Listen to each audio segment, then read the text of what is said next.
welcome back to another week of Techy Tuesday. We are back again in person in our KW Heritage Studio to show you guys how to use another piece of equipment.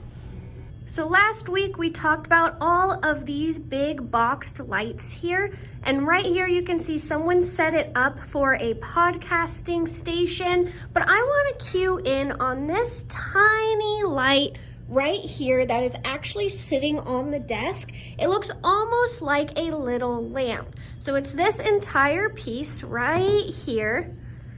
And this is what's gonna be called our key lights. So these are super easy to use, and as you can see, it is a one direct source of lighting. So if you don't wanna mess with these big lights and you are just doing a close-up headshot here, then this light would be perfect for you to be able to use to get just a little bit of extra ambiance on that person without having to set up all of the big lights.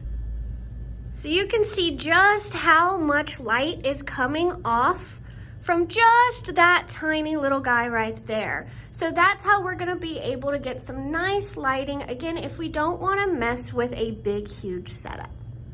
Using these key lights is pretty easy. You're gonna need to make sure it's connected. So there is gonna be a power cord. You'll see it looks like this one here. That'll go right into this port at the top of the light. If we follow that down, let's say the cord is nowhere near the light, you are going to be looking for one that is labeled ring light power, and that's gonna work for this little key light. And then of course we wanna make sure it is fully plugged into our power source.